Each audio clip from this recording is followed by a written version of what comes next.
Paano namin malalaman kung sino yung tuturuan namin ng entrepreneurship doon sa kadami-daming tao sa isang lugar kung hindi namin alam sino doon ang tina-target ng pagtutulak ng illegal na droga? Kung sino doon ang tina-target na i-recruit para maging NPA? So, kailangan namin yon, yung impormasyon na yon para, o yan yun, ito yung sinusolve natin dyan. O dito, ito, terrorism, sige, lagyan nyo ng programa ng gobyerno dyan para hindi nadadala yung tao sa illegal. Ganun yun. Ganun dapat magtrabaho kapag kulang ang resources mo. Specific targets talaga dapat yan. Hindi ka pwedeng, sige, itapon nyo yan dyan, o kahit saan, maglagay tayo dito kahit saan na projects. Pwede yan kapag marami kang pera. Pero kapag limited ang budget mo, kailangan targeted yung beneficiaries mo. Yan din po ba yung pinaggamitan ng confidential funds? Ang confidential funds, marami kaming pinaggamitan. Related siya lahat sa national security. Mga threats to education, threats to mga children, ang criminality, insurgency, violent extremism. Alam niyo yung nagpapasabog ng bomba, yung mga ganon. Dahil sa kanilang ideolohiya, ganyan. Merong recruitment sa ganyan. Tapos, terrorism. So, madaming mga threat sa national security natin na kailangan yung project natin sumasagot doon. At hindi mo magagawa doon yun kung wala kang impormasyon kung sino ang highly vulnerable sa problema na yon. Si Mary Grace Piatos po ba ay totoong pangalan ng isang tao? Si Mary Grace Piatos ay masasagot doon sa impeachment trial.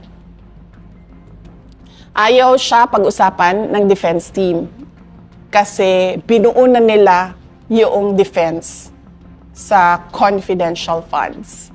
So, ang pinayagan lang sa akin na ikwento ay yung timeline at ipakita sa mga tao paano ba nag-develop itong impeachment kay Inday Sara.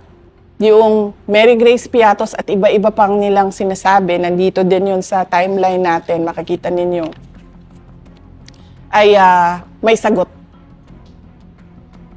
Pero gusto ng mga abogado sumagot doon sa tamang venue.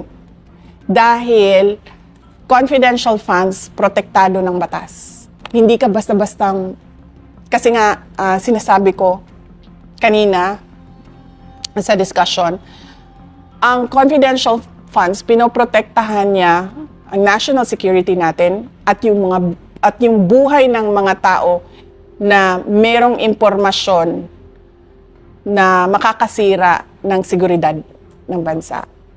So hindi po sa ayaw niyong sagutin ito, ngunit dahil may batas na hindi pwedeng sagutin ang laman ng confidential funds. Yes, may batas. In fact, madami sa kanila sa House of Representatives ang nag-violate nung batas na yon.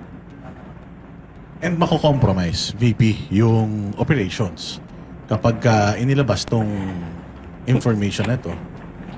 Hindi lang yung operations, pero mako-compromise yung security sector ng gobyerno natin. Kasi mag-i-explain kami kung paano nag-ooperate ang intelligence operation ng gobyerno. Makikita ng NPA, makikita ng makabayan, kaya takot ang makabayan sa confidential funds kasi alam nila na ginagamit yon para bumili ng impormasyon kung paano ginagawa yung recruitment, paano umaakyat sa bundok yung mga bata, mga ganon. Natatakot silang mabuking. Pag sinabi ko umakyat sa bundok, nagiging NPA. Oo. Tsaka parang kaya nila gustong malaman yung kung saan napupunta, paano ba ginagamit, para malaman nila yung galawan, strategy ng gobyerno, paano nag-gather ng intel sa kanila, and paano sila ino-operate. Para ibahin Tama na ba? nila. Oo. So, delikado yun para dun sa mga taong nagbibenta ng mga information. Kasi, itong mga binibilan nyo ng information na to, nasa loob sila mismo ng organisasyon na yun. Oo, kasi, tulad ko, magkasama tayo, diba? So, pare-pareho yung alam natin na impormasyon. So, bakit ko pa bibilhin yung impormasyon mo? Alam ko na yun eh. Diba? Kanino ba ang impormasyon na hindi ko alam? Doon sa mga illegal. Doon sa kalaban, kumbaga. Diba? So, doon ka bibili sa loob. Or, doon sa mga nakapalibot sa kanila. Na hindi man directly involved, pero may alam sa kung ano yung ginagawa nila. Hindi ka bibili ng impormasyon na alam mo na. Ang bibilhin mo na impormasyon dyan, yung hindi mo alam na nandun sa loob. Kasi paano mo ba sila mahuli? Paano mo ba matarget yung project mo kung hindi mo alam anong ginagawa noong kalaban? The enemies of the state. Talagang kailangan talaga protektahan yung mga information na yan. Sobrang critical pala talaga. Oo, sabi ko nga, pag nagsimulang mag-explain, makikita ang galawan ng law enforcement agencies. Makikita yung galawan nila. Ayun, so VP, bumalik tayo dun sa timeline. Nasaan na tayo sa timeline? Oh, yes. So, August 27, 2024, dito na lumabas yung disallowance. After na ito na nag-resign ako, expected na ito kasi gugulong na yung impeachment, 'di ba? Tapos, September 1, 2024, merong member ng House of Representatives nagsabi na, uy, sinubukang isuppress or itago nung Office of the Vice President yung information sa confidential funds. Hindi namin sinusuppress. Nire-remind lang namin ang Commission on Audit na may batas dyan sa confidential funds. At hindi basta-bastang pinag-uusapan yan. Dahil buhay ng mga tao ang pinoprotektahan. Yun lang ang sinabi namin. Wala naman. VP, yun yung reason bakit kinontempt nila yung inyong Chief of Staff, ano? Yes, kinontempt nila si Attorney Lopez dahil doon sa pag-resign ni Gloria Mercado sa Department of Education na sinabi ko sa kanila, wala namang pagbabasihan nung sumunod na hearing. Sinabi ko sa kanila, wala namang pagbabasihan yung pagpaparesign nyo kasi ang tumatanggap ng resignation ng undersecretary ng lahat ng ahensya ng gobyerno ay president. Kasi ang appointing authority ng lahat ng USEC ay president. At hindi alam yun ng mga members of the House of Representatives ko dahil nung sinabi ko yon, natulala silang lahat.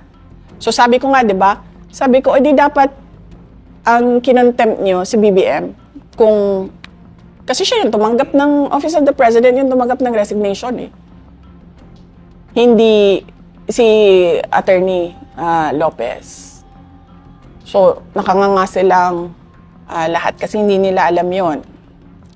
Well, that goes to show kung anong klaseng mga members of the House of Representatives ang binoboto natin. Hindi nila alam kung sino ang mga appointing authority. Tapos, September 1 yon. Nung buong September at October, makikita mo na, eto na, yung mga words na ginagamit nila para ipalabas na may katiwalian. September 18, isang congressman nagsabi, misuse of confidential funds. October 17, where did the 15 million go? Yan na. House flags, safe houses. Tapos makikita mo na. Sara needs psychological assessment. Tapos, ano sabi ko dito? Hindi kasi kayo nakakita pa ng tao na lumaban eh. Yung wala akong pakialam kung ikakasira ko. Basta tatayuan ko yung tama. Hindi pa sila nakakita ng ganun eh. Kasi napapansin ko dyan sa loob ng House of Representatives, lahat yan, areglo. Unang-una, tatakutin ka. Pag hindi ka natakot, bibilhin ka. O, hindi. Unang-una, bibilhin ka muna. Pag hindi ka nabili, tatakutin ka. Pag hindi ka natakot, kakasuhan ka. Ganyan yung trabaho or mga pangyayari between politicians. So makikita mo dito, October yan. September, October, gumagamit na sila ng words na malversation, breach of public trust, ito galing ito sa isang congressman, fabricated, galing sa isang congressman, Mary Grace Piatos, galing sa isang congressman na yan. Covering up, yan, galing sa isang congressman yan. Discrepancies, galing na yan sa isang congressman. Kung napapansin mo, lahat galing sa members ng House of Representatives na gumagawa ng in aid of legislation kuno. Na kung titingnan mo naman, in aid of legislation ito sa confidential funds, pero bakit Office of the Vice President lang? Bakit yung billion-billion na confidential funds ng Office of the President hindi tinitingnan? Yung AFP na confidential funds, yung DND, lahat ng merong confidential funds, bakit hindi pinapatawag? Bakit OVP lang? Kasi it's a fishing expedition for evidence na hindi nila makuha saan man. Kaya kailangan nila gamitin yung power noong Committee on Good Governance. So makikita mo, may mga words na sila, di ba? Nung pinatawag kayo doon, VP, sa Committee on Good Governance, yun yung hindi kayo sumumpa eh. Yung una. O, yan yung una, no? Hindi kayo sumumpa kasi nga resource person kayo. Oo. O, sabi ninyo na witness lang yung sumusumpa. So, nung nakita nyo na parang kayo lang yung inimbita ron, did you question yung good governance na bakit kami lang? Hindi ko na kinasyon dahil alam ko naman na tinarget na kami. Kasi doon sa opening statement ko, sinabi ko na doon na you are going after me because you do not have evidence of wrongdoing. Kaya binuksan niyo itong hearing na ito. Sinubukan nila doon sa budget hearing na hindi nila nakuha, diba? Kasi unang-una sabi ko, wala naman kaming nire-request na confidential funds, so bakit kayo magtatanong about confidential funds? Pangalawa, hindi pwede pag-usapan ito dito. Diba? Ayaw kong magkaroon ng kaso.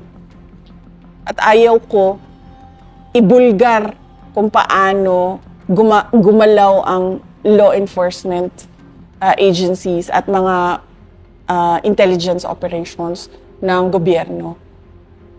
So, yun yung makikita nyo, September, October, November, dito na naglabasan. Malversation, breach of public trust, discrepancies. Ito na yung words leading to an impeachment. Kung makita nyo, biglang natigil yung kanilang House hearing, diba? Nakita nyo? Nung kinulong nila si Attorney Lopez, tapos na hospital si Attorney Lopez, tinawag nila si Gina Acosta.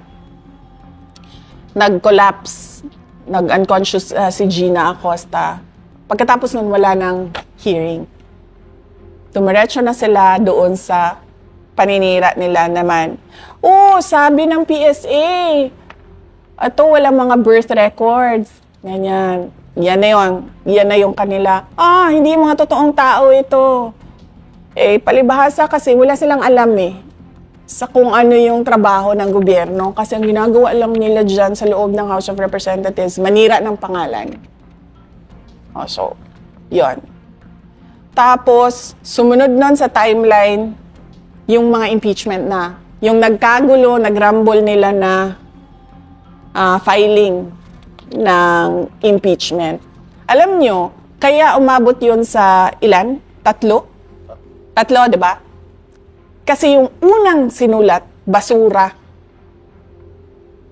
Basura siya. Wala siya at all any leg to stand on in any court.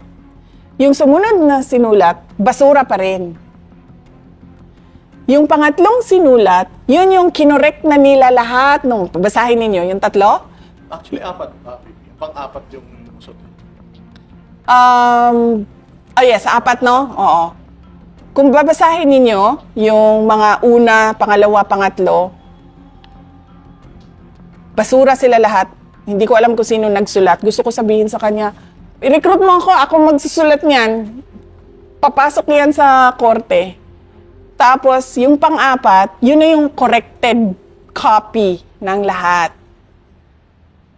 Kilala ko kung sino, isa sa mga abogado na sumulat noon, na sinasabi ko nga kay Micah Poe, abogado ba ito? Tingnan mo naman itong sinulat niya, pero syempre, ayoko sila tulungan. So eto na, gumalaw na yung mga abogado, hindi pwede yan, kasi nag-antay kayo na maayos nyo yung impeachment complaint, at yun yung pinasok ninyo. Ganito din naman nangyari ngayon eh. Diba? 4, 2 yung pumasok. Yung pang-4 doon, yun yung gusto nila kasi yun yung sinulat ng maayos. Yung 2 dyan, basura. Yung isa dyan, hindi na nila papansinin yan. So, yun, December 2024 yun, diba? Ayan, may dagdag pa sila. December, tumuloy-tuloy pa pala sila. Faked. Sino nagsasabi ng fake? Sila lang din. Yung mga members lang din ng House of Representatives. Walang ibang nagsasabi na fake yan. Sila lang. No birth records. Ano ngayon? Hindi mo alam kung paano gumalaw ang intelligence operations eh. Fund abuse. Yan. May mga ganyan na sila na words na parang binubuo na nila yung kanilang impeachment. Pagkatapos nun, meron na silang February 2025. Meron na silang kailangan imbestigahan ang disallowance. Kasi pala, isasali nila yon yung disallowance na yon. Kailangan daw imbestigahan. February 11, 2025, House must probe the Sara Duterte's 12.3 billion DepEd disallowed expenditures. Na hindi nila naisip, mas maraming disallowance ang Office of the President, ha? So kung mag-i-impeach tayo, iunahin nila ang Office of the President. Tapos, February 27, 2025, act swiftly on Sara Duterte impeachment. Catholic Bishops Conference of the Philippines. Pero pagdating sa aligasyon ng flood control involvement ni BBM, tahimik sila. June 11, 2025, eto na.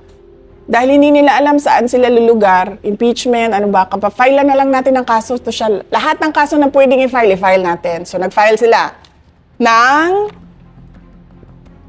criminal at admin cases.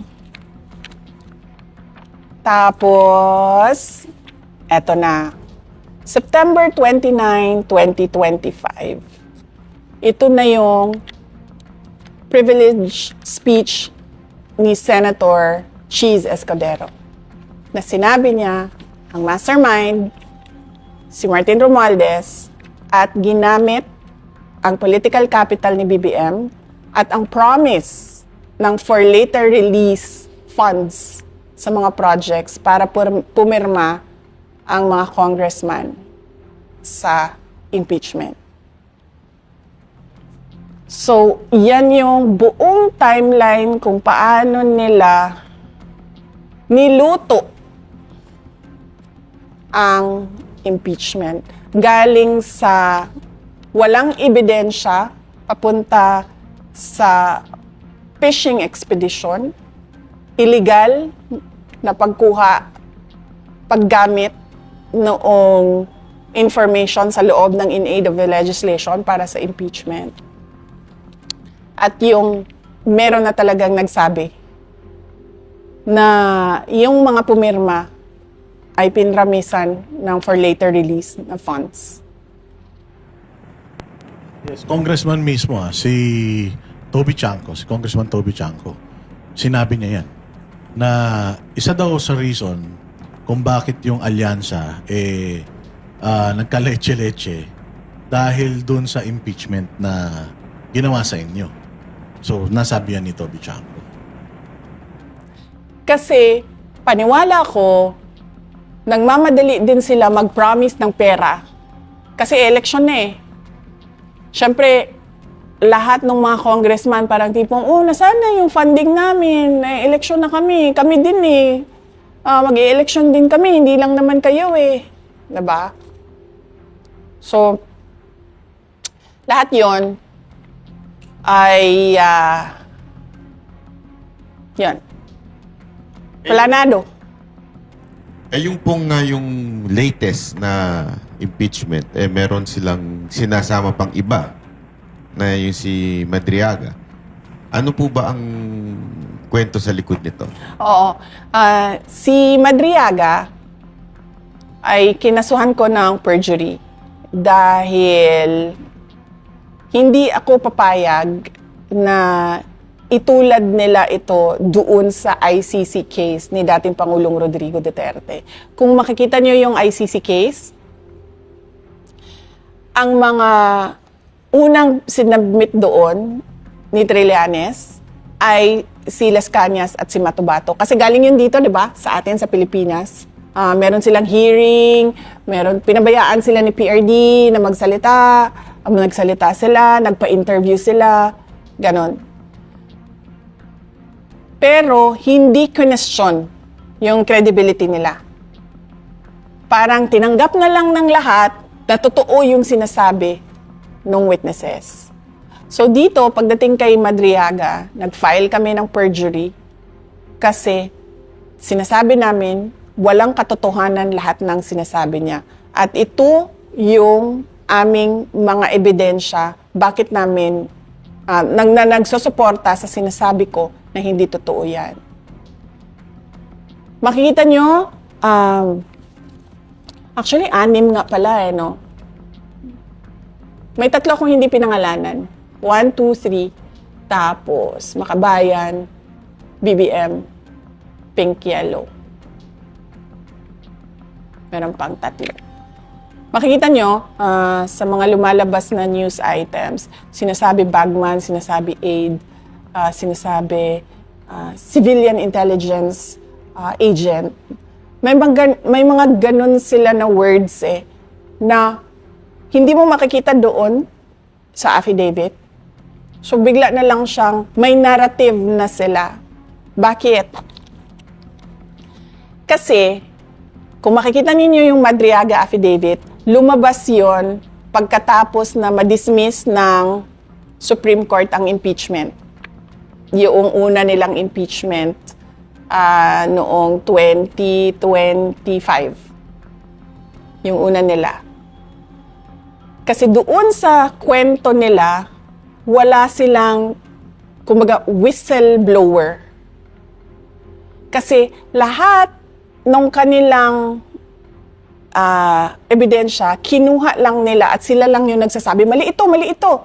Sila lang yung nagsasabi. Wala ni isang tao silang hawak na nagsasabi, uy, kinuha yung pera, uy, hindi totoo yan. Wala silang ganon. So, ang ginawa nila, dinagdagan nila ng isang Madriaga na hindi totoo ang sinabi at sinasabi nila, ito yung missing link ko, si Madriaga.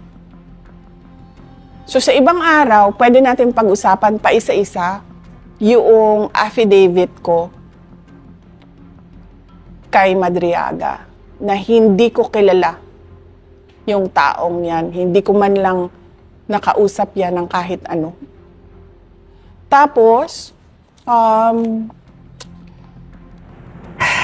VP, connect na natin. Oo I-connect nga. na natin. Diba? Itong Whistleblower. Madriaga, no? Oo. reputation-wise or credibility-wise, meron ding isang grupo ngayon na nagsasalita patungkol sa corruption. And we are talking about 805 billion in total ng na-deliver daw nila sa mga congressmen at saka sa mga mangilan-ngilang senador. So, anong masasabi nyo doon na parang kayo, grabe yung paghahanap nila ng ebidensya, mantakin mo 3 taon, na halos inuurot-urot nila ito hanggang makarating dito sa impeachment. Samantalang ito, yung kung hindi kayo updated, VP may mga dating membro ng AFP na lumabas, nagdi-deliver daw sila ng mali-malitang pera at documented. May mga pictures sila, may mga proof sila. Pero bakit parang hindi ito binibigyan ng priority ng gobyerno ngayon?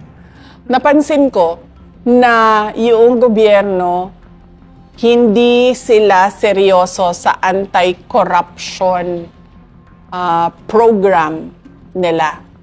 Kasi kung makikita mo, pinakita natin, diba, na yung impeachment ko, lahat yung ebidensya na yon, sila lang ang kumuha, sila lang ang gumawa, sila lang ang nagsabi, mali ito. Pero pagdating dito sa kabila, sa mali-maletang pera o tinawag nila na basura, walang in aid of legislation doon. Si Zaldico, on his own, nagsalita siya. Ito yung nalalaman ko. Si Gutesa, nagsalita siya. Ito yung alam ko. Itong 18 na dating security personnel ni Zaldico, na ordinaryong mamamayan, walang kapangyarihan, alam niyang kakasuhan siya, alam niyang habulin siya, alam niyang papahirapan pamilya niya, alam niyang posible siyang patayin, nagsabi ng kanilang nalalaman. Hindi ko kilala to walang makakapagsabi dyan sa kanila na kinausap ko sila o nakita ko sila o kinita ko sila. Kahit man yung mga kasama nila, yung abogado. Walang makakapagsabi dyan sa kanila na alam ko kung ano yung ginagawa nila. Ito, mga ordinaryong tao na nagsabi, ito yung alam namin sa korupsyon Pero makikita nyo, sobrang tahimik nung gobyerno. Wala man lang silang, we take this seriously and we will look into the allegations, we will check the documents, we will look into the photos. If these are real, walang ganun. Ang lumalabas lang, ay nako, mga dishonorably discharged yan. Ay nako, pakawala yan ng mga Duterte.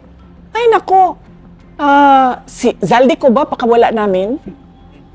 Si Zaldico kasama nila yun, diba? Siya yung Shiminet, diba? Sa kanya galing yun. Yung Shiminet. Kay Zaldi galing yun, against me. Pakawala ba namin yan? Si Guteza, wala naman nakakilala dun sa kanya. Paano naging pakawala namin? So, sa mga ganon, kapag tinatamaan si Martin Romualdez, si BBM, yung administrasyon, kung sino man yung mga tumanggap ng mali-maletang pera, hindi nila siniseryoso. Iniisang tabi nila, sineset aside nila na para bang baliwala. Ang ginagawa nila, inaatake nila yung notaryo, inaatake nila yung kung sino yung tao, hindi man lang nila binabanggit yung sinabi ng tao. Meron ba itong katotohanan? Dahil 18 na ito, na ordinaryong mamamayan na nagsasabi, ginawa namin ito. Naghatid kami ng pera sa mga taong ito. Wala. Tahimik. So makikita mo, seryoso ba talaga ang gobyerno sa anti-corruption? Hindi. Wala. Wala silang pakialam. Kasi tatamaan sila doon sa mga katotohanan na sinasabi. Kasi paano mo ba masabi na merong ulterior motive yung mga nagsasalita? what will they gain if they speak about what they know? Diba? Wala naman eh. Hindi man yan tatakbo sa eleksyon, hindi yan mananalo. Hindi naman yan kunwari magsasalita kontra sa katiwalian sa administrasyon ay mabibigyan ng medal. Wala silang makukuha dyan sa ginawa nila. So doon pa lang eh, mag-iisip na sana yung gobyerno, di ba? Itong taong ito, walang motibo ito para magsalita ng kung ano yung nalalaman niya sa katiwalian. Pero nagsalita pa rin siya. So, ibig sabihin, merong truth dyan. Pero para sa gobyerno, para sa administrasyon, paninira lang yan.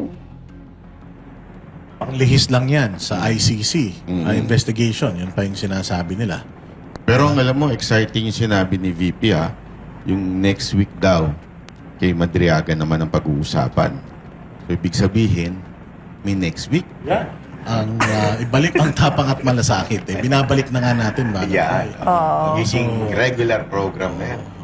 Palagay ko, napakaganda nito eh. Napakaganda nitong opportunity na to. Kasi marami rin talaga, VP, mga kababayan natin na gusto marinig yung mga sagot mo sa bawat batikos nila sa'yo. Kasi parang sinasabi nila, Banat Bay, masyadong mabait si VP eh.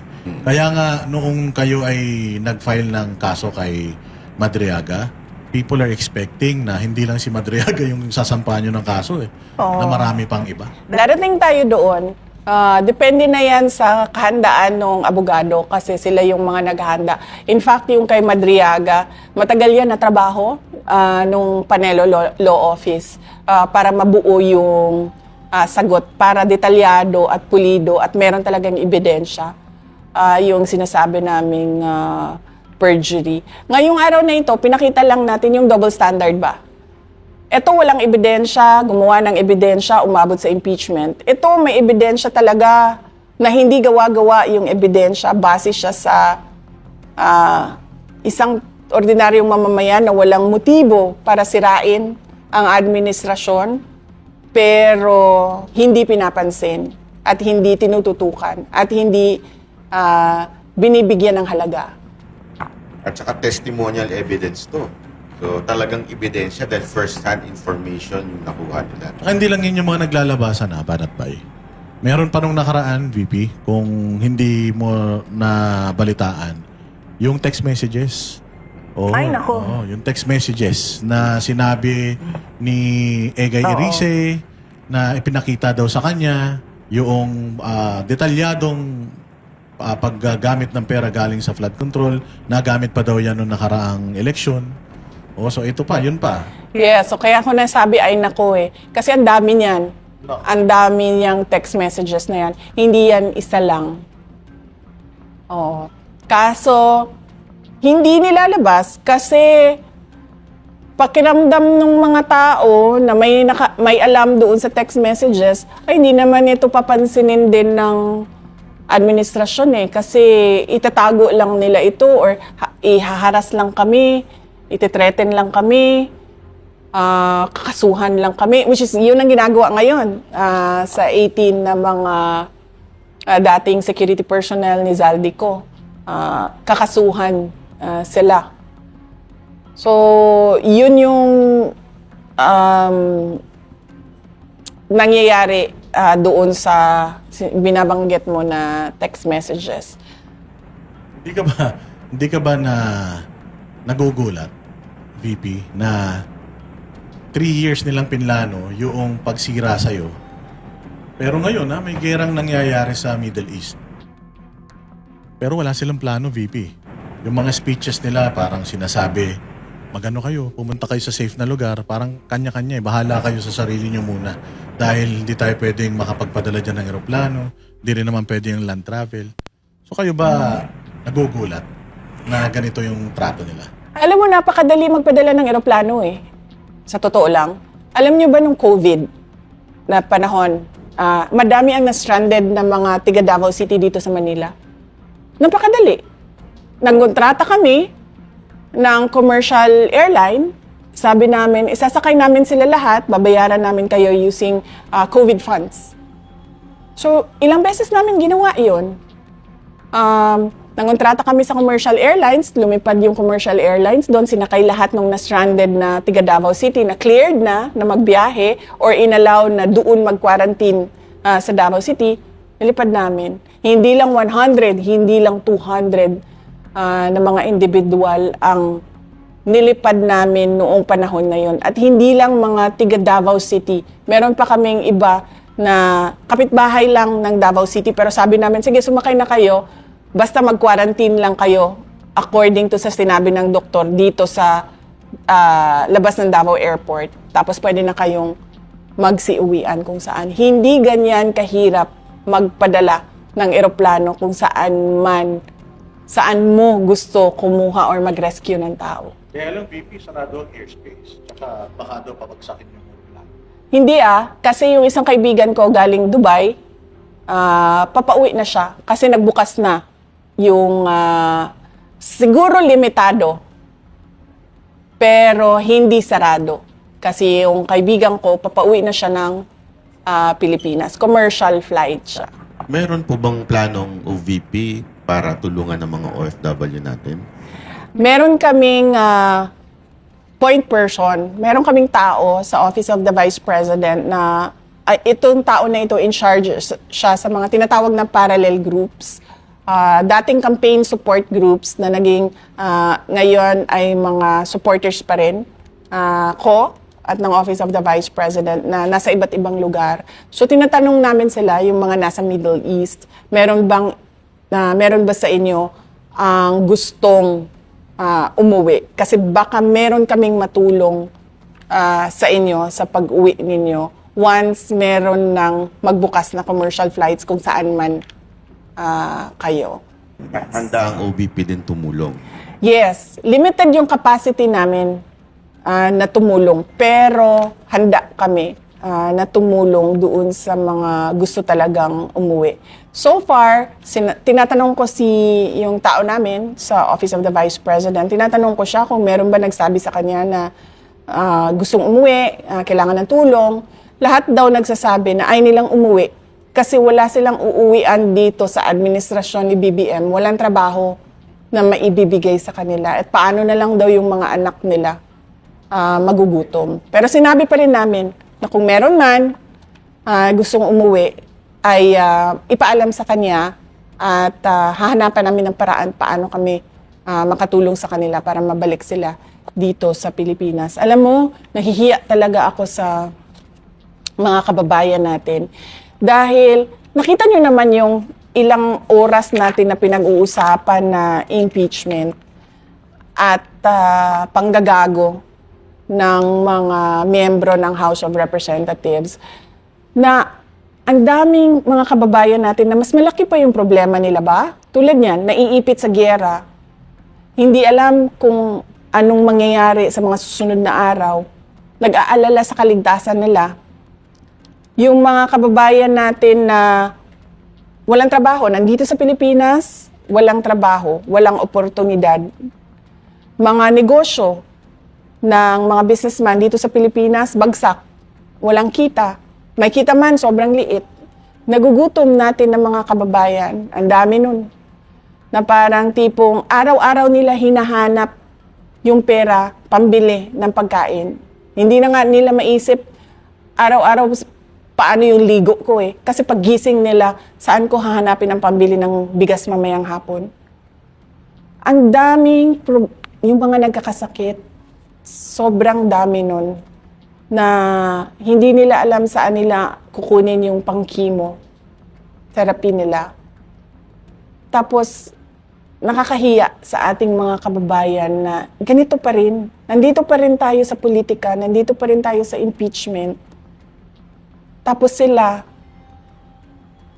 hindi na nila alam saan nila hahanapin yung hope, yung pag-asa.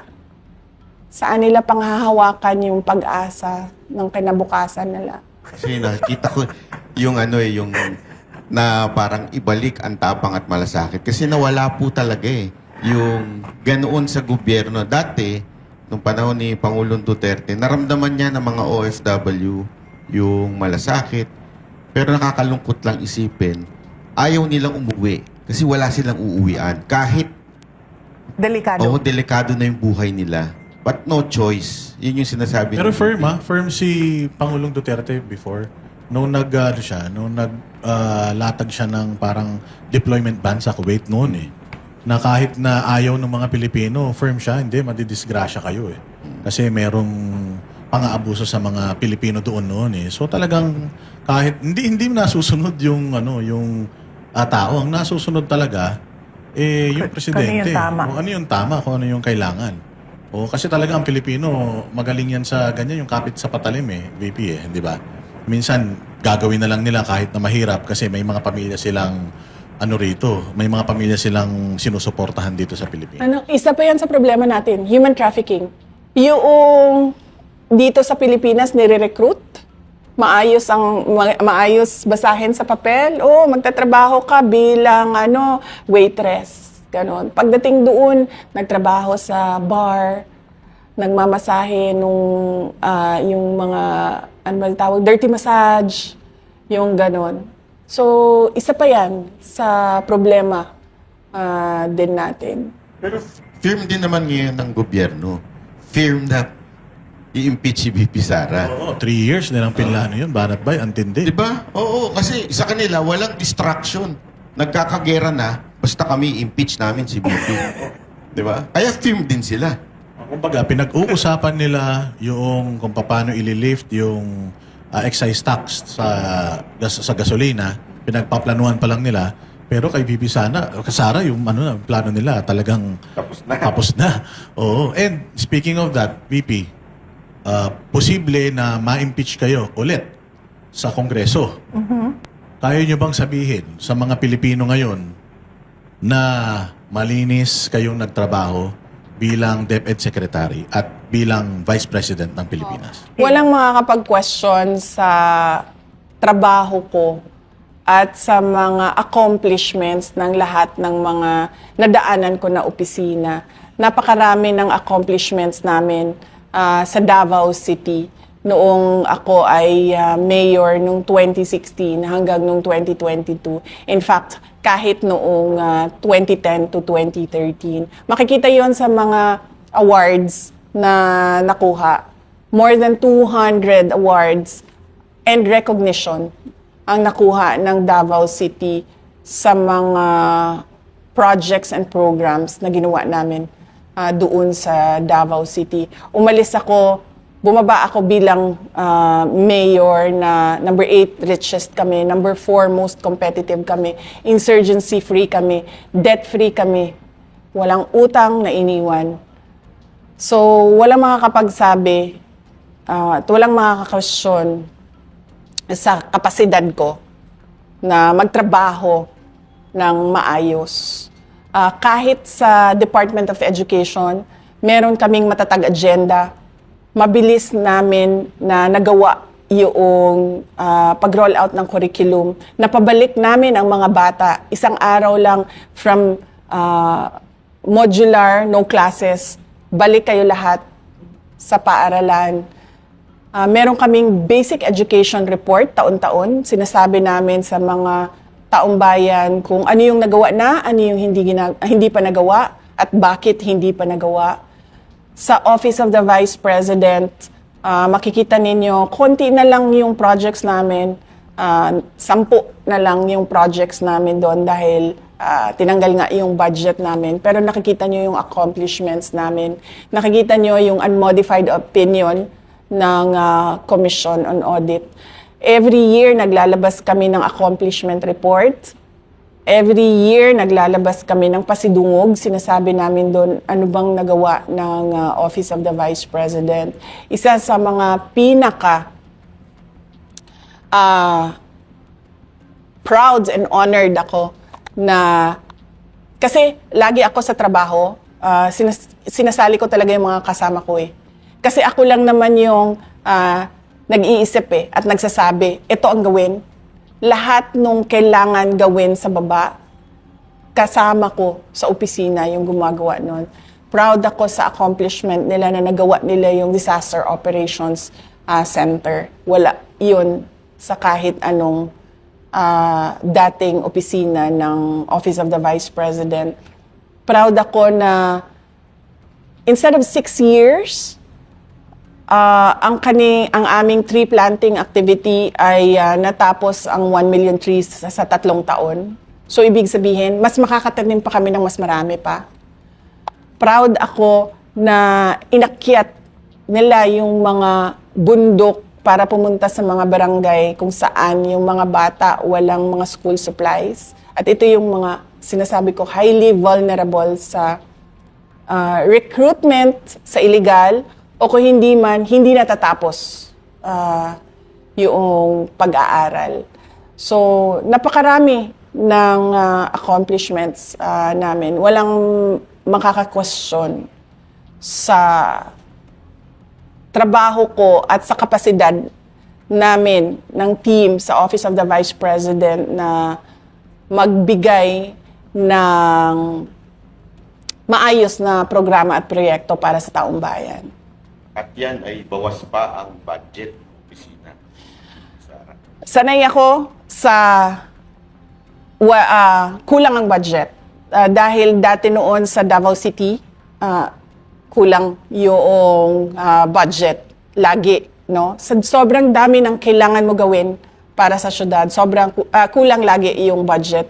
Pero nasa ano kasi yan maayos na pagbalanse nung mga kailangan mo gawin at pagbayad ng obligasyon mo. Pagdating naman sa Department of Education, makikita nyo, never before nagkaroon ng unmodified opinion ang Department of Education at nagawa namin yun. At kahit kulang, lalo na sa Department of Education, sobrang kulang sa sobrang dami ng problema sa loob ng basic education sector natin, nagawa namin na mag-prioritize kung saan gagamitin yung pera para meron tayong nakikitang pagbabago sa basic education sector natin. So ready na ba ang VP Sara Duterte na harapin itong posibleng Akala ko ready mag-president. Ayun! pag-akyat muna. Dito muna tayo. Akala ko ready sa impeachment. Ready sa impeachment. Yes. Ready sa impeachment. Ready ka na ba sa impeachment kung sakaling pumunta yan dyan sa Senado? May tiwala ako sa paghahanda at kapasidad ng mga abogado, yung kaparte ng defense team sa impeachment case ko. Malaki ang tiwala ko sa kanila.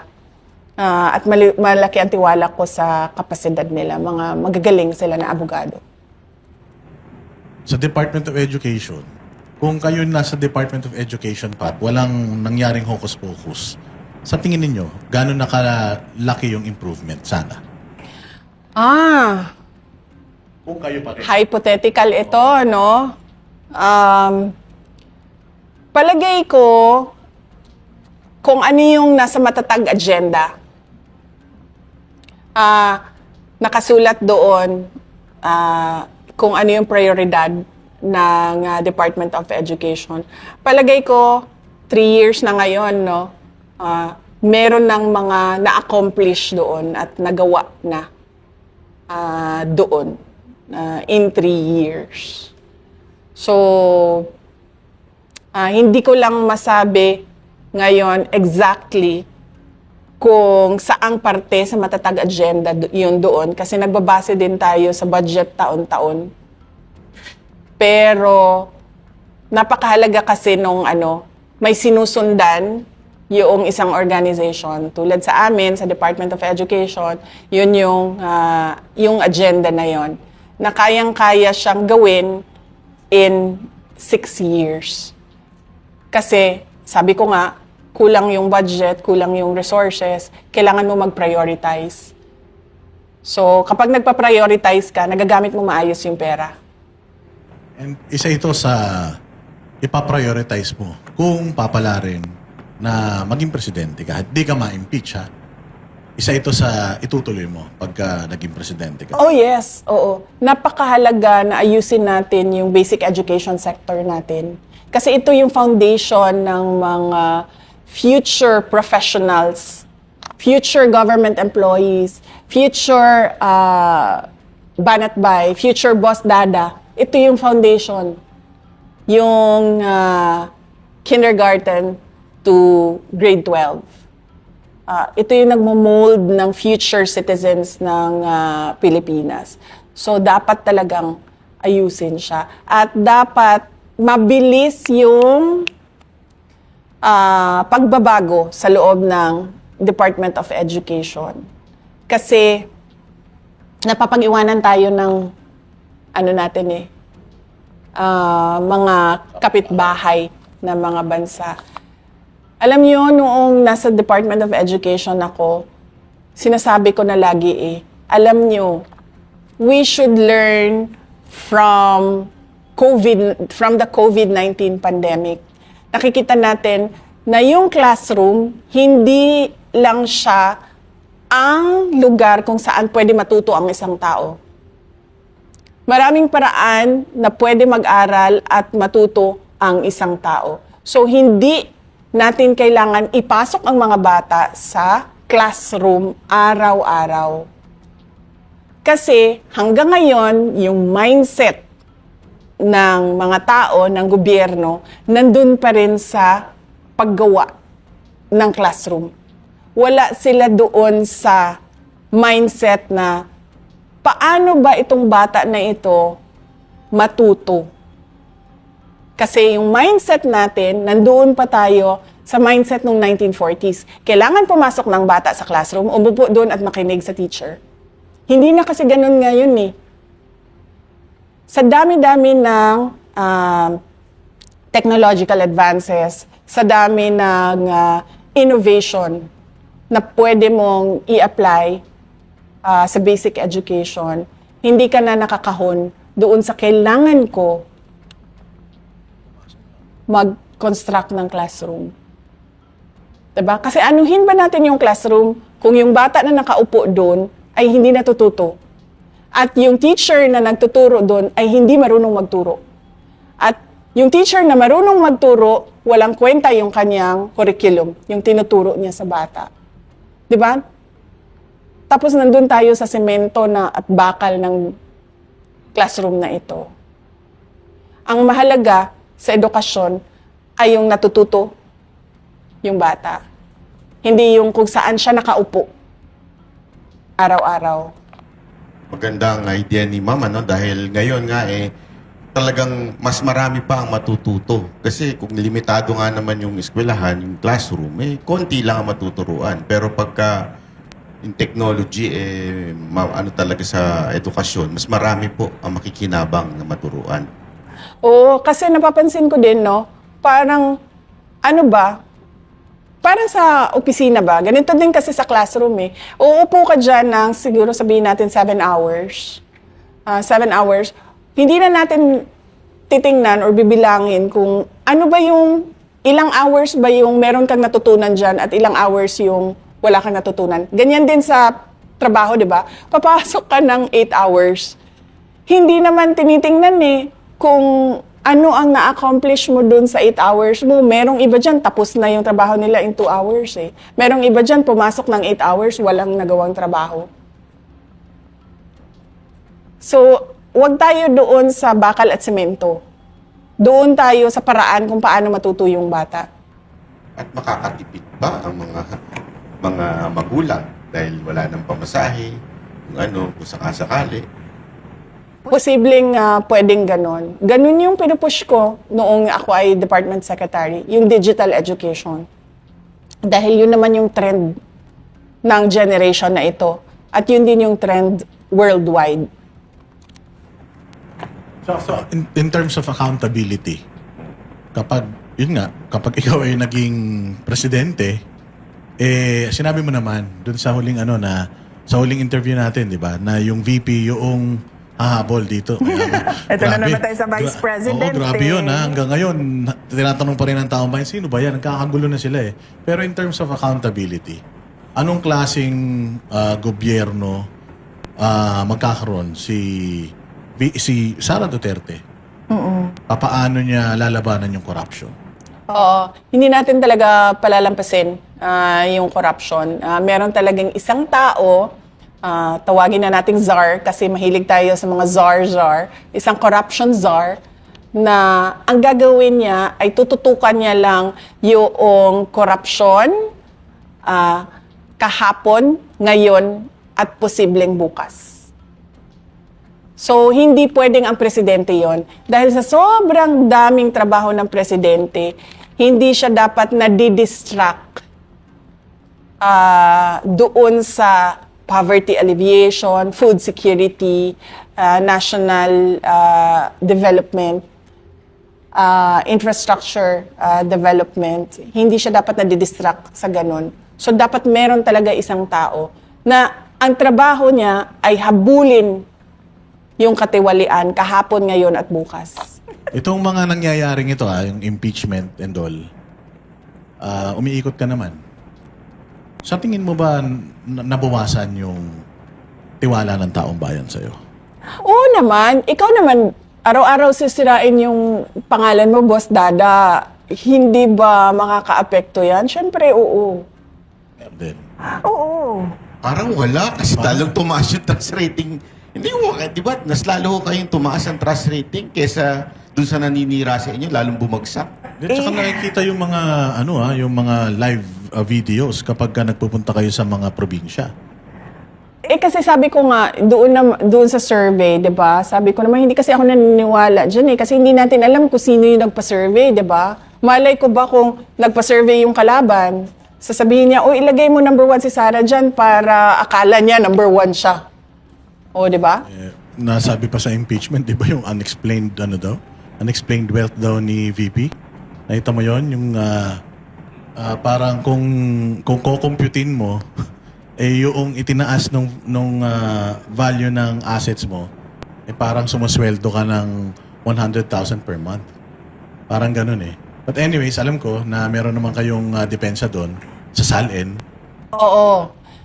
Isa pa yan, no? Merong members ng House of Representatives na nagsabi ng unexplained wealth. Na tinatanong ko lagi, ituro mo sa akin, saan dyan ang unexplained? Kasi pag sinabi mong unexplained, hindi mapaliwanag, di ba? Papaliwanag kung paano yan pumasok dyan sa SALN mo. Wala man sinasabi lang nila, may unexplained wealth siya. At saka yung SALN, kasama yung asawa eh. Di ba kasama po yung asawa doon sa SALN? So, nagtatrabaho pa naman yung asawa ni VP. Oo naman. Oo, nagtatrabaho yung asawa ko. Yun ngang isang member ng Committee of Justice, may utang niya na 8 million sa asawa ko. Kaya nga hindi pa nadagdag yun. So kulang yun, yung pinakita nila. Kasi hindi mo man pwede ilagay pa yon kasi hindi pa siya kita, kasi utang pa lang siya sa iyo. So, pero matindi, no? May utang na, nag-aakusa pa. 'di ba? Kapal na mukha, 'di ba? Kaya nga kami mag-asawa tinitingnan namin siya ng mga mga interview niya. Sinasabi ko talaga sa asawa ko. Sabi ko, ito ang kapal na mukha. May utang na 8 million, may gana pang bumanat. Actually, gusto ko nga siya ipaano ano ba ang tawag diyan? Sa korte yun eh. Yes. No, not estafa. Patanggal siya dyan kasi hindi. Nakalimutan ko yung term. I'm so sorry. Nakalimutan ko yung term. Patanggal siya dyan kasi meron siyang conflict of interest. Diba? Oo nga. 8 million is 8 million nowadays and di ka magbabayad sa amin. Tapos sasabihin mo pa unexplained wealth. Saan nga ba doon? Sige nga, sabihin mo sa akin, saan doon sa SALN ko tinuro nila unexplained? Wala talaga. Diba? Basta inano lang nila na from 18 million naging 88 million in 16 years. 16 years 16 yun, years yun. Oo. So anong iniisip nila? Nakatunganga ako in 16 years na parang sorry sa term nagbilangkad lang ko, naglingkod. na may pay o na hindi ako kumikita, hindi naghanap buhay, hindi nagtrabaho. Pero meron din question sa kay Speaker Martin, yung dating speaker, na simula nung naging Speaker of the House at naging presidente yung pinsan niya, parang sobra-sobra yung itinaas ng kanyang net Billions worth yun. Oo. by the billions. Ilang taon lang yun, samantalang kay VP, 16 years. Di ba? Oo, kaya nga gusto ko sabihin nila doon sa listahan kasi may kopya naman yan sila ng SALNCO Sigurado ako niyan. So gusto ko ituro nila doon sa listahan saan doon exactly ang unexplained. Para naman ako, maayos akong makasagot. Like say for example lang, sasabihin nila, itong property sa Matina, itong taon na ito at itong property na ito. Para akong masabi, saan galing yung pera na pinambili dyan? At para akong mapakita sa iyo yung mga dokumento. Hindi yung pwedeng tira-bahala na unexplained wealth. Unexplained wealth. Hindi pwedeng ganun. Kung ganun ang sasabihin mo, paninira lang yan. Siguro next na episode, mapag-usapan na rin natin, no? Yung ICC, di ba? Tsaka yung iba pang mga, pero syempre, kailangan unti-unti. Nag-focus lang muna tayo dito sa timeline patungkol sa confidential funds. Nag-focus lang tayo doon sa yung ilang taon na ginugol nila para sirain yung inyong reputation. Yes, tsaka yung double standard na pagdating sa corruption, allegations sa administration, tahimik sila. Diba? Hindi nila ina-actionan. Tapos itong isa, or si Inday Sara, nahabol-habol nila lagi. Always. And forever. Bakit nga pala ibalik ang tapang at malasakit? Kasi tama ka, nabanggit mo na yan kanina, no? Nawala kasi yung tapang at malasakit. Tumakbo kami on the platform of unity and continuity. So, ibig sabihin nun, continuity, tapang at malasakit yun. Kasi galing tayo kay dating Pangulong Duterte, 2016 to 2022. Ang tema nung mga taon na yon sa buhay ng bansa natin ay tapang at malasakit. Nawala yun. Kasi, sinabi ko na nga, si BBM walang sinseridad sa kapakanan ng mamamayan at ng bayan. At ano ang ine-expect ng mga tagapanood ngayon sa susunod na episode natin? Pwede tayong magmadriaga kung interested kayo kay Madriaga. Pwede ding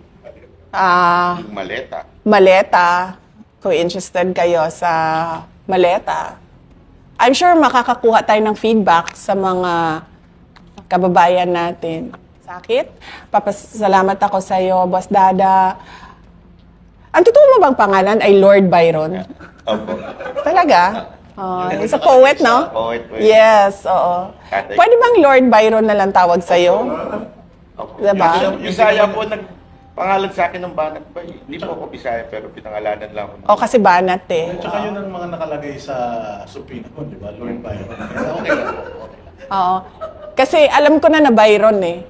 Pero gusto ko lang i-check kung Lord Byron ba. Opo. Oo.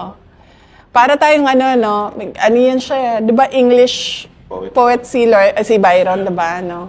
So kailangan natin ng mga English tea sets dito habang kausap natin si Banat Bay. Maganda sa dahiyan. Last message sa last mga kababayan message. natin, lalo na yung mga nasa ibayong dagat ngayon. Opo. Mga kababayan, pasensya na po, kailangan namin pag-usapan ng politika dahil hindi tumitigil ang administrasyon sa pang-aatake sa politika din. Pero hindi kayo nawawala sa isipan namin na ang mga pinagdadaanan nyo, lalo na yung mga naipit sa gyera, yung mga gutom, yung mga nag-iisip kung paano yung enrollment ng anak nila sa susunod na school year, yung mga walang trabaho, at walang oportunidad para sa negosyo at lahat ng mga iba pang problema ng mamamayan. Lagi ang Office of the Vice President handa na tumulong sa maliit na paraan namin at sa maliit na opisina namin. Handa kami na tumulong, ipaalam niyo lang sa amin paano kami makatulong sa inyo. Ang lahat ng ginagawa natin ay para sa Diyos, sa bayan at sa bawat pamilyang Pilipino. Syukran.